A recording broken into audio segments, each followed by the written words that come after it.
Olá, tudo bem? Eu sou a professora Patrícia Pereira e hoje nós vamos conversar um pouquinho dentro do curso em pós da docência do ensino superior sobre concepções e práticas pedagógicas no planejamento do ensino superior. Eu sou mestre interdisciplinar em ciências humanas e trabalho atualmente com as pessoas com deficiências dentro da Prefeitura de São Paulo. Então, o que nós vamos ver um pouquinho? Nós vamos ver sobre metodologias ativas, o que são e como usar. A gente vai falar propriamente da sala de aula invertida, o que é e como funciona, e nós vamos ver um pouquinho também sobre a avaliação da aprendizagem, para que serve e como avaliar. Então, a educação, ela é como um sistema. Então, nós temos a questão do professor, do currículo, da metodologia e do ambiente. Isso tudo vai influenciar lá na aprendizagem do aluno, que, consequentemente, vai passar essa informação para a sociedade. Então, a aprendizagem baseia-se na reconstrução e na ressignificação do conteúdo. Então, quando as pessoas estão lá no ensino superior, toda aprendizagem, toda bagagem que ela já tem ali, todos os conhecimentos prévios, aparecem agora numa ressignificação desse conteúdo. Nós vamos reconstruir todos esses saberes, ressignificando essas informações, fazendo com que eles realmente pratiquem isso agora e que consigam relacionar todo esse conteúdo que eles aprenderam no ensino fundamental, no ensino médio, para as práticas aí das futuras profissões. Então, segundo a Maria Amélia, que é uma pesquisadora, essas práticas pedagógicas, elas devem ser, na verdade, como se fossem práticas sociais e têm a finalidade de concretizar processos pedagógicos. Então, o que ela quer dizer com isso? Que o contexto político, social, histórico, dentro de uma realidade, ela vai fazer parte desse processo pedagógico. Então, parte-se da visão da totalidade, envolve questões epistemológicas como sociais e históricas dentro de um universo complexo e multifatorial. Essa estrutura baseia sempre na questão de princípios, de ideologias e de estratégias. Então, de acordo com as dimensões teóricos e epistemológicas, a prática pedagógica pode assumir as seguintes perspectivas. Ela pode ser interpretativa, positivista, histórico-crítica ou dialética. Tá? Então, dentro da positivista, o que a gente pode entender? Ela é dividida em partes e somente aceita o conhecimento baseado na realidade, como captamos por meio dos sentidos. Então, essa aprendizagem aí positivista, dentro dessa prática pedagógica, é o resultado da aplicação de conceitos teóricos extraídos de diferentes disciplinas científicas na resolução de problemas, percorrendo um caminho no sentido da ideia e da ação, dos princípios teóricos a princípio da prática. O que é isso? É você pegar os conteúdos realmente que você aprendeu, começar a colocar em prática em cima de situações e problemas reais. Então, todo esse conhecimento aí, da perspectiva positivista, ela traz com que o conteúdo seja aprendido cientificamente, provado cientificamente, mas colocado também a questão da ação da prática. Nós temos também a perspectiva interpretativa. O que é isso? É pegar essa realidade que é construída socialmente aí pelo homem e dar significado aos objetos, às circunstâncias, às experiências vividas. Então, o que a gente pode dizer é que o ser humano ele é criador desse conhecimento e dessa realidade. Então, a gente vai colocar aí a questão do caráter intencional da atividade humana. Diz respeito também à questão dessa prática pedagógica, é um resultado do processo que tem seu início lá na própria formação. Ela faz com que o conhecimento da teoria seja vivenciada realmente pelo ator, ou seja, pelo aluno. A gente também tem a questão da perspectiva histórico-crítica ou dialética. E o que ela vai dizer? Que esse conhecimento que existe lá, ela tem múltiplas relações. Então, a gente pega a totalidade, ou seja, a gente pega esse conhecimento, a gente divide ele em partes, e essas partes, elas têm que ser juntadas novamente e depois concebidas nessa totalidade. Então, as teorias, as informações, elas são parceladas, né? Elas são faladas para os alunos de formas parceladas, mas que depois eles consigam fazer e juntar todas essas informações novamente dentro dessa realidade histórica. Então, essa praxis pedagógica que nós temos, a gente sempre vai fazer ela consciente e intencional. Então, a teoria, ela sempre vai pegar, interpretar a realidade na mesma proporção que busca transformar e ao mesmo tempo que é transformada. Nesse sentido, então, não existe uma prática pedagógica ali ausente de uma teoria, como não existe também uma teoria sem ter a prática aliada. Então, a atividade docente, ela sempre vai envolver uma intencionalidade, ou seja, vai dar sentido à ação. O conhecimento que esse objeto vai transformar tem que ser sempre planejado, tem que ter sempre cunho científico para a questão da transformação da realidade social. Então, diante disso tudo, a prática pedagógica deve ser planejada e contextualizada. Então, essa prática pedagógica, ela não pode existir sem a questão de um planejamento. E esse planejamento tem que ser intencional.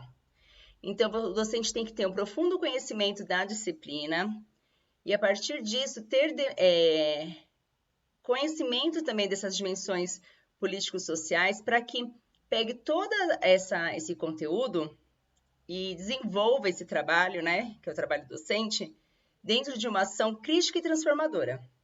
Então, esse planejamento deve ser emitido como um instrumento mesmo capaz de intervir na situação real ali do estudante e transformar essa ação. Esse planejamento, ele não pode ser, na verdade, concebido de maneira mecânica, desvinculado ali da realidade social. Ele envolve sempre uma questão da reflexão, ação, da questão do planejar. Então, a gente tem que definir objetivos, contextualizar, frente a vastos universos que tem de conhecimento, a questão da disciplina, a questão da realidade, dos saberes, já que os estudantes já têm. Então, é um processo dinâmico, contínuo, que envolve a questão ali de um empenho do docente, uma reflexão crítica. Então, nesse sentido, o planejamento ele corresponde ao conjunto organizado de intenções e de ações que busca alcançar um determinado objetivo. No caso aí do objetivo, tem todo um processo aí de tomada de decisões que tem que ser consciente e ele já é inerente aí à questão da prática pedagógica. As instituições aí, na forma geral de ensino superior, têm discutido sempre a questão da interdisciplinaridade como uma das metodologias ativas, no sentido assim de ampliar o ensino-aprendizagem em direção à questão da formação emancipatória. O que é isso? É pensar que tais questões podem trazer aí a participação e o diálogo entre o docente e o discente e também junto com a instituição de ensino. Como também pensar nesse papel do aluno, né, frente à questão das exigências profissionais e formativas dentro da realidade social e política. Então, essa integração que é preciso existir entre as diferentes disciplinas, que é a interdisciplinaridade, existem 4 formas de integrar essa questão do currículo.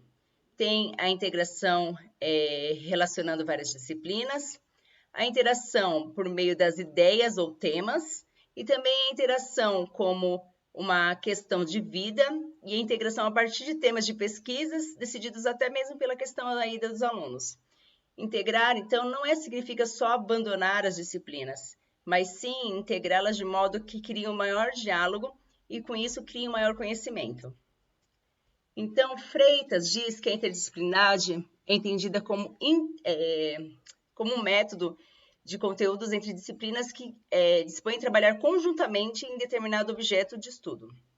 Então, a interdisciplinaridade é caracterizada pela integração e garante maior comunicação entre as disciplinas e, com isso, cria o espaço para o fortalecimento da interdisciplinaridade, ou seja, essa conversa entre as disciplinas dentro do currículo vai fortalecer essa questão aí da aprendizagem do estudante, com isso colocar em prática relacionando essas atividades.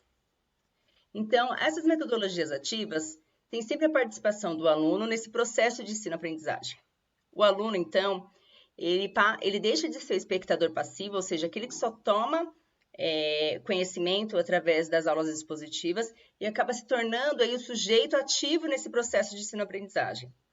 Então, o estudante ele acaba sendo o centro desse processo aí da fonte da busca do saber. As metodologias ativas, de forma geral, ela tem o potencial de despertar a curiosidade, à medida que as pessoas que estão aprendendo ali se inserem na questão da teoria e trazem novos elementos que ainda não foram considerados nas aulas e também na perspectiva do professor. Então, a metodologia ativa, ela trata de um processo de ensino aprendizagem democrático, que tem a relação entre o professor e o aluno e já é de uma forma redefinida, ou seja, isso sempre pode acontecer. Então, agora nós vamos ver algumas metodologias ativas que existem. E por que utilizar essas metodologias ativas? Então, muitas vezes, a gente verifica que as pessoas, que os estudantes, automaticamente acabam pegando aí um determinado problema e não são capazes de perceber como solucionar esse problema. Então, os estudantes repetem e não param para pensar sobre cada situação individualmente. Então, as metodologias ativas, ela quebra esse paradigma, porque vai ser sempre uma questão de um diálogo antes, durante e depois da aula. Então, o que são essas metodologias ativas? Ele é um processo amplo que possui como principal característica a inserção do aluno e do estudante como agente principal e responsável pela sua aprendizagem, comprometendo-se com seu aprendizado. Então, o que eu vejo, o que eu lembro, o que eu escuto, o que eu esqueço, o que eu faço, o que eu compreendo. Nós temos aí alguns esquemas das metodologias ativas. Então, a gente tem uma formação acadêmica e cidadã, uma aprendizagem significativa, o desenvolvimento cognitivo, o engajamento, a motivação, isso tudo para a gente aprender o currículo. E aí a gente tem a instituição de ensino envolvida, a sociedade e o conteúdo programático propriamente dito. Então, nós temos aí um jeito interessante da gente compreender essa aprendizagem, esse planejamento, através da pirâmide de aprendizagem do William Glass. O que ele fala? Que nós aprendemos de diferentes maneiras e que, se a gente assiste uma palestra, 5% desse conteúdo é absorvido. Quando a gente lê, 10%. Quando a gente utiliza recursos audiovisuais, 20%. Quando alguém faz uma demonstração, 30%. Quando existe uma discussão em grupo, 50% do conteúdo já é absorvido. Quando a gente pratica o que é conhecido, a gente faz em 75% essa retenção de conhecimento.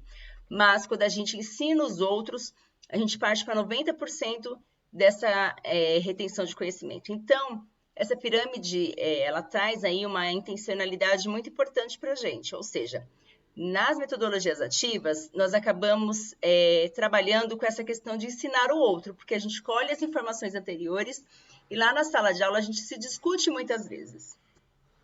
Então, quais são as metodologias ativas geralmente que são conhecidas hoje?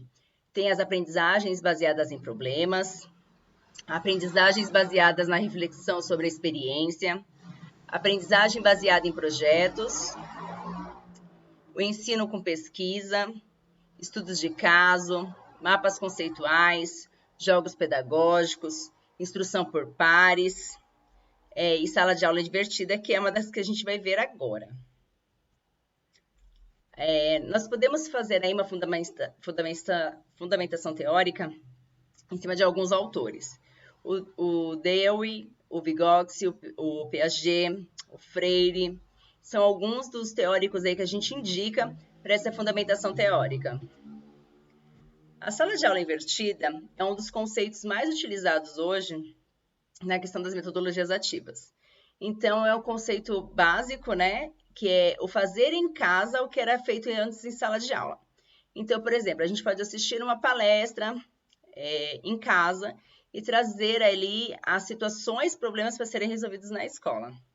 Então, significa geralmente transferir esses conhecimentos que eram feitos somente na sala de aula para abordagens que vão para fora da sala de aula também. Então, existe o aluno, ele assume uma responsabilidade sobre essa questão desse estudo aí presencial e serve como aplicação prática dos conceitos que deveriam ser passadas somente pelo professor, o próprio estudante já traz esses conceitos. Então, na sala de aula tradicional, existe a questão da leitura e da explicação do professor com pouco tempo para a questão dos exercícios. Já na sala de aula invertida, existe uma realização de atividades e exercícios em grupos e o atendimento do professor, porque os conceitos principais já foram trazidos pelos próprios alunos. Nessa sala de aula invertida, o que a gente propõe? Que antes da aula, a gente prepara o conteúdo, a gente compartilha o conteúdo com eles, os alunos acessam esses conteúdos. Durante a aula, eles esclarecem as dúvidas, realizam as atividades práticas e depois das aulas também a gente avalia e decide o novo tópico. Como que eles vão revisar esse conteúdo, como que eles vão recordar, como que eles vão relembrar. E aí na sala de aula invertida, a gente pode falar que é um modelo que traz a questão das raízes do ensino híbrido. O que é isso? A gente pode fazer um ensino híbrido misturado, combinado ou mesclado com o conhecimento da sala de aula. Então, a gente traz aí o engajamento de todos os estudantes. O que se sabe sobre a questão das metodologias ativas? Então, as metodologias ativas é uma estratégia capaz, né, e eficaz ali dentro do ensino, proporciona a questão da assimilação de maior volume de conteúdo, proporciona também a questão da aprendizagem significativa. E em relação aos alunos, o que a gente pode falar? Que os alunos adquirem mais confiança nas suas decisões, eles tornam-se mais seguros ali na aplicação do seu conhecimento, melhora o relacionamento interpessoal e aprimoram a questão da expressão oral e da escrita também. E agora a gente vai pensar na questão da avaliação da aprendizagem. A avaliação da aprendizagem, ela surgiu com o próprio homem, ou seja, o homem observa, o homem julga e isto é avaliar. A avaliação é uma atividade complexa, fundamentada no pensamento descritivo, analítico e crítico. Não pode se limitar ao rendimento à questão somente da aprendizagem ali do aluno. Então, essa avaliação da aprendizagem, ela pode ser descrita como um processo onde o resultado será utilizado para guiar a questão das práticas pedagógicas dos professores e quais as estratégias de aprendizagem de cada aluno necessita. Quais são as técnicas aí que nós temos para fazer a questão da aprendizagem? Nós podemos fazer uma discussão e uma interpretação em sala de aula, nós podemos observar os alunos em atividades colaborativas, nós podemos fazer uma autoavaliação e avaliação por pares, nós podemos colocar um parecer teórico, uma avaliação oral, que seria uma entrevista. A gente também pode fazer uma avaliação escrita com itens abertos ou fechados. O que mais importa não é a forma assim, da avaliação, mas é interpretar como essas informações são recolhidas e utilizar a melhor maneira de ensino-aprendizagem para retomar esses conteúdos que não foram ainda absorvidos pelos alunos. E o que a gente pode ter ali na questão de equívocos na hora da avaliação da aprendizagem? A gente pode fazer uma exploração exagerada da questão da memória, a gente pode ter falta de parâmetros para correção, por exemplo, quando a resposta é muito ampla, utilização de palavras de comando sem precisão de sentido no contexto. Então, geralmente são erros e equívocos que a gente faz na hora da avaliação. E quais são as funções, os critérios ou instrumentos de avaliação aí na questão do ensino superior? A gente tem objetivos e habilidades, então o que será avaliado e o que é fundamental que o meu aluno realmente saiba. Nós também temos os instrumentos avaliativos, ou seja, qual o instrumento que pode me mostrar da melhor maneira a aprendizagem do meu aluno? Que questões que eu vou elaborar? Ou qual instrumento atende os vários níveis de aprendizagem desses estudantes? Está muito difícil? Está muito fácil? E nós também temos a questão dos critérios, né? Quais os objetivos que eu tracei para o período? Como eles foram trabalhados? Os critérios estão contemplados na proposta curricular oficial? Então, são algumas informações aí que são interessantes. A gente pode também, além dessas atividades, né, nós podemos fazer outros instrumentos de avaliação. Atividades escritas, dramatização, trabalho de pesquisa, avaliação oral e exposição, experimentação, desenhos, maquetes, produção textual, seminários, portfólios, álbuns e outros. E também nós temos a questão agora da avaliação em EAD. Então, para a gente avaliar e acompanhar esse processo de aprendizagem, né, dos estudantes de curso à distância, a gente tem que pensar que essa teoria, essa prática, tem que estar envolvida na questão da tecnologia da informação. Então, os professores, os instrutores, não tem como identificar, na verdade, de forma visual ou verbal, essa questão da aprendizagem deles. Então, lá na internet, ele pode acessar inúmeras páginas, conter várias informações e não aprender absolutamente nada. Então, o professor, o que ele precisa? Ele precisa de instrumentalização que auxilia aí na questão dessa didática e nessa avaliação desses estudantes. Quanto maior o número de recursos disponíveis, mais completa será a sua visão sobre o processo de ensino-aprendizagem desses estudantes. Então, agora para finalizar, nós trouxemos essa frase que trabalha muito sobre o que é a didática no ensino superior, né? A universidade não fabrica diplomas, elas fazem sonhos virarem realidade. Então, nós, enquanto professores de ensino superior, nós devemos sempre trabalhar com essa questão. Fazer com que os sonhos dos nossos estudantes virem realidade, trazendo a prática aí, sempre vinculada com a questão da teoria, pensar como os estudantes aprendem, como que a gente pode fazer essa avaliação e como essa avaliação vai refletir realmente lá na prática dele, na futura profissão. Nós ficamos por aqui. Muito obrigada.